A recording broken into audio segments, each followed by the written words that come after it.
Day 3 at training out here. Obviously prep looks a little bit different for everyone at the moment, but can you just talk us through kind of your approach to the last few days? I've been pretty chilled, relaxed, done a lot of time, spent a lot of time with my batting.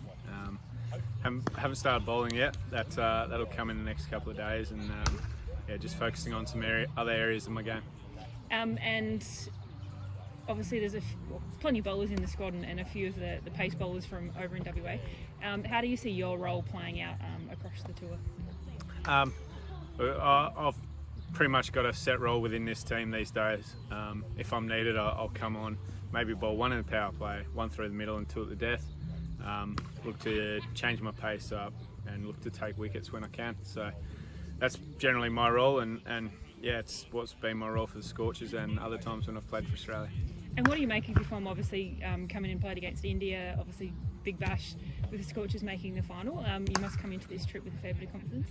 Yeah, certainly do. You know, I've come off a long layoff before that India series. I think I played one game in about 13 months before that. So to now have played close to 20 games in the last 2.5 months is awesome. Coming with lots of games under my belt, lots of confidence, and everything's feeling pretty good.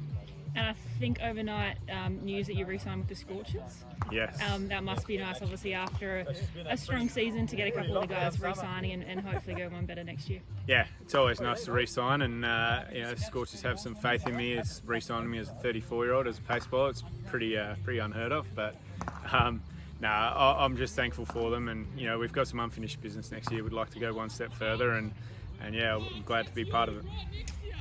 There was a bit of talk as well, I think, after that injury that you did have, that you picked up a bit of pace and tweaked your action a little bit. Can you just talk me through that a little bit? Yeah. We sort of sat down with Matt Mason at the start of the year, and he suggested it, and I told him no.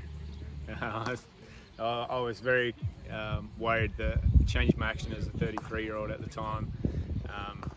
If I got the yips or anything like that, it would spell the end of my career, but I trusted him in the end, and it's worked for me pretty well. So just elongated my arm path a bit and created a bit more lag is probably the simplest I can put it. But yeah, it's benefited with a bit more speed, so I'm very happy.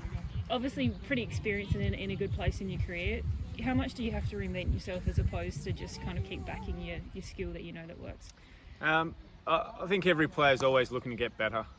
If they're not, well then they're probably just going to get caught up or found out, or batsmen will work them out, or bowlers will work batsmen out who aren't looking to get better. So I think it's definitely something you work on, is try to find new ways, or it can be as simple as just doing more homework, figuring out what batsmen do and using that, and speaking to the other bowlers and having their ideas and bouncing things around. So yeah, I think T20 cricket, if you're not trying to stay on top of the games and get better, then you'll get found out pretty quickly.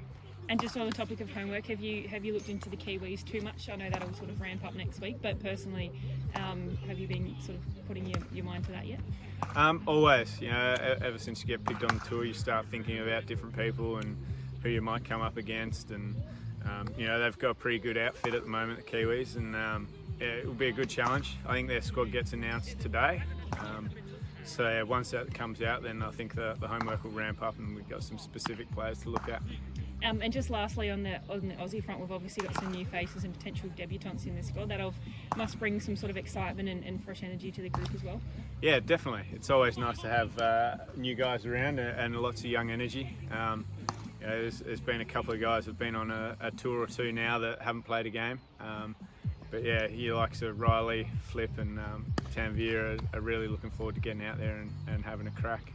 And who are you most hoping, or who are you most looking forward to seeing in action from the Aussie perspective this tour?